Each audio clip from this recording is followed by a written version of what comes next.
უკრაინის პრეზიდენტმა პირობა შეასრულა და თურქეთში საკუთარ დელეგაციასთან ერთად ჩავიდა, თუმცა პუტინის ნაცვლად ერდოღანს შეხვდა მოლაპარაკებათა მაგიდასთან რუსეთის პრეზიდენტისთვის განკუთვნილი სკამი კი ცარიელი დარჩა. რუსეთმა განაცხადა, რომ პუტინი პირდაპირ მოლაპარაკებებისთვის მზად იყო. შემდეგ კი ყველაფერი შეიცვალა.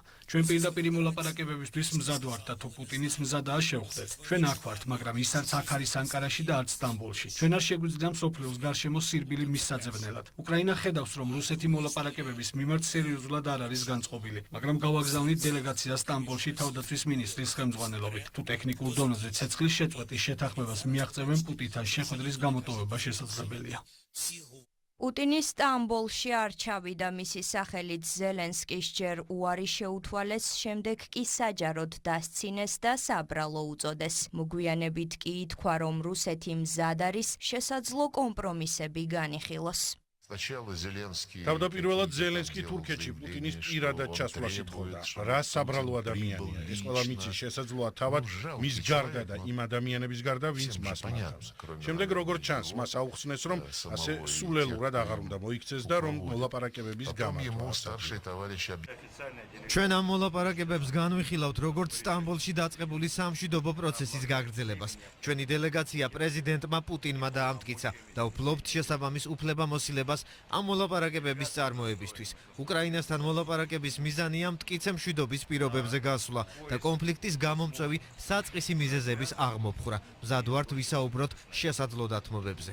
ის ფაქტი, რომ პუტინი ზელენსკის პირისპირ მოლაპარაკებების მაგიდას არ მიუჯდება ამერიკის პრეზიდენტისთვის, იმედგაცრუება არ აღმოჩნდა. დონალდ ტრამპის განცხადებით, მის გარეშე პუტინის თურქეთში ჩასვლას არც კი ელოდა. რუსეთ-უკრაინასთან დაკავშირებით არაფერი მოხდება, ვიდრე ჩემი და პუტინის შეხვედრა შედგება. არც ველოდი, რომ პუტინი ჩავიდოდა. რატომ უნდა წავიდეს? თუ მე არ მივდივარ. წავიდოდი, მაგრამ ეს გეგმაში არ მქონია. ვერ წარმოვიდგენდი, რომ პუტინი წავიდოდა, თუ მე იქ არ ვიქნებოდი. ეს მანამდეც თქვი და ასეც მოხდა. ახლა ყველა რუსულ-უკრაინული მოლაპარაკებების გახსნას ელოდება, თუმცა რუსული დელეგაციის შემადგენლობა მსოფლიო ლიდერებმა მოლაპარაკებების გახსნამდევე დაიწუნეს და პუტინი თურქეთში დაბალი დონის დელეგაციის გაგზავნის გამო გააკრიტიკეს. მოლაპარაკებებზე რუსეთის გამოცხადება კი დასავლეთის მასშტაბური სანქციებისგან თავის არიდებით ახსნეს. მსოფლიო ლიდერებმა 2022 წელი და ის სამი მთავარი შეცდომაც გაიხსნა, რომლის დაშვებაც მოლაპარაკებების ჩაშლის საფუძვლად იქცა. პუტინმა მშვიდობაზე საუბრის შესაძლებლობა არ გამოიყენა და სტამბოლში დაბალი დონის დელეგაცია გააგზავნა. უკრაინა მოლაპარაკებებისთვის მზადაა და ახლა ბურთი რუსეთის მოედანზეა.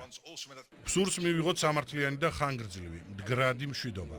ასეთი მშვიდობისათვის მზად ყოფნა პრეზიდენტმა ზელენსკიმ თურქეთში ჩასვლით დაადასტურა. პრეზიდენტმა პუტინმა კი უკრაინასთან მოლაპარაკებებისათვის დაბალი რანგის დელეგაცია გააგზავნა.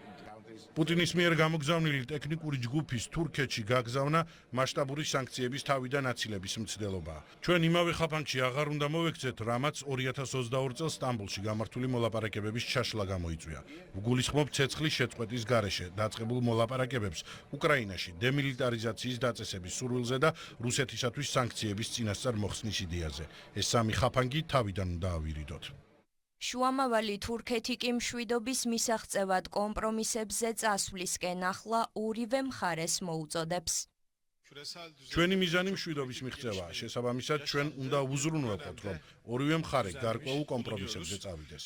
ახლა მედიატორებს ძალიან დიდი როლი ეკისრებათ. ამიტომ ამ საკითხში ყველა სახის მხარდაჭერას გავაგრძელებთ ისე, როგორც ამას დასაწყისიდანვე ვაკეთებდით. ვიმედოვნებთ, რომ ცეცხლის შეწყვეტის მისაღწევად განხორციელებული შეხვედრები ანკარაში, ანტალიასა და სტამბოლში შედეგს გამოიღებს. ვაშინგტონი მზადაა ნებისმიერ მექანიზმს მხარი დაუჭიროს, რომელიც რუსეთ-უკრაინის კონფლიქტის დიპლომატიური გზით დასრულებას ხელს შეუწყობს. სწორედ ამიტომ მოლაპარაკებების პროცესში ხვალიდან ამერიკული დელეგაცია ჩაერთვება.